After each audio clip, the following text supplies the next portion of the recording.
ओम शांति। आज हम सुनते हैं मम्मा के 8-7-59 के महावाक्य।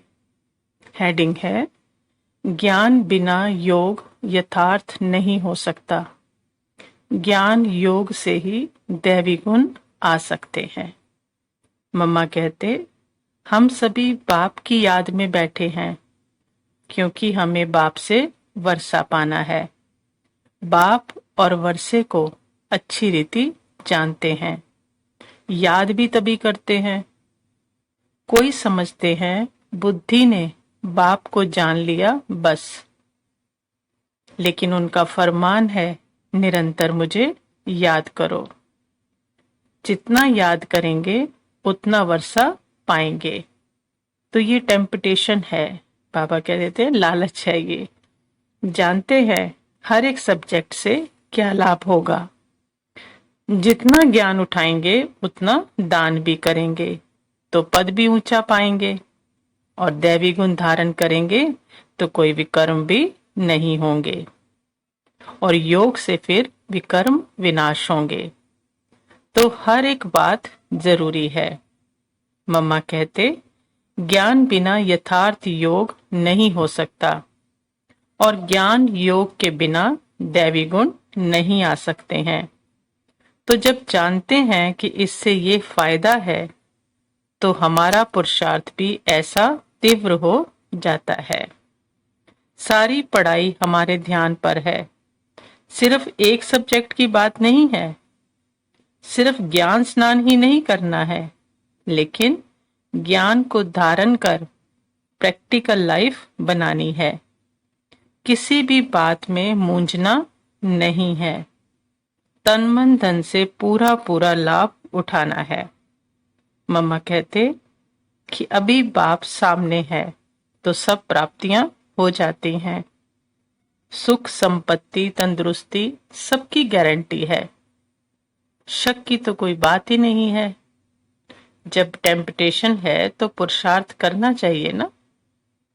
बच्चे का फर्ज है बाप के हर डायरेक्शन पर चलना।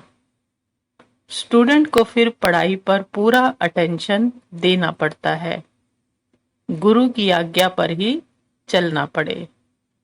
तो बाप, टीचर, गुरु तीनों के फरमान पर चलना है, और फिर प्राप्ति भी इतनी ही है।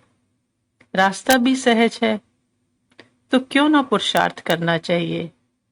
ये भी अभी चांस है। पुराने संस्कारों को भी भस्म करना है। तो जब सभी बातों को जानते हैं तो पुरुषार्थ को भी इतना तीव्र रखना है, क्योंकि समझ मिल गई ना। हर एक बात को इतना ही फोर्स से उठाना है। कहते तो सभी हैं कि हम सूर्यवंशी बने, तो पुरुषार्थ भी तो करना है ना, थकना नहीं है। फिर मम्मा कहते, ये तो अच्छी तरह से पक्का है ना कि हम रूह है, और हम रूहों का बाप रूहानी रूह है। अभी हमें उस रूहानी रूह के साथ वापस जाना है, इसलिए स्वयं को बदलना है। अभी रूहों के ऊपर ज्ञान की बरसात हो रही है, जिससे रूह स्वच्छ बने। ये ज्ञान बरसात है जो आत्मा धारण करती है, शरीर धारण नहीं करता। शरीर को भी आत्मा धारण करती है। तो आत्मा को परिवर्तन करने वाला वो रूहानी बाप है।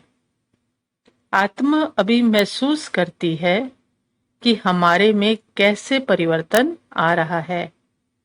दुनिया वाले तो समझते विकारों को जीतना बहुत कठिन है, लेकिन हमें निश्चय है कि बाप द्वारा हमने अनेक बार विकारों को जीता है। पतित पावन ने हम पतितों को पावन बनाया है। कहते भी हैं अहिल्या गणिका का उद्धार किया। ऐसे नाम भी तब हैं जब तमो प्रधान है।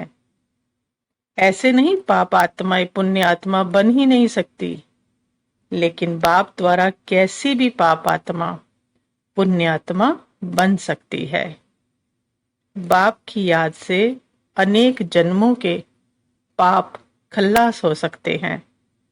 अनेक जन्मों के पाप इस एक जन्म में खत्म कर सकते हैं।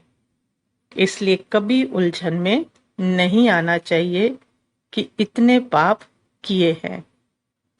63 जन्मों के पाप भी इस एक जन्म में भस्म हो सकते हैं। मम्मा कहते, अभी हमारे विकर्मी खाते को परमात्मा स्वच्छ बना रहे हैं। मनुष्यों द्वारा तो न अनेक जन्मों के पाप नाश हो सकते हैं, न प्रारब्ध बना सकते हैं। तो मनुष्य की तो बात ही नहीं है। वो तो मोक्ष मांगते रहते हैं, समझते हैं स्वर्ग से भी मोक्ष उत्तम है। लेकिन मोक्ष के बाद भी पाठ में तो आना है ना, सब जाएंगे ना अपने घर तो, लेकिन उसके बाद फिर पाठ में आना है। वहां बैठ जाने से तो कोई प्राप्ति ही नहीं।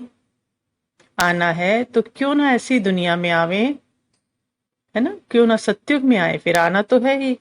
तो ये सब नॉलेज है, इसमें मूंझने की कोई बात नहीं है। अच्छा, ओम शांति।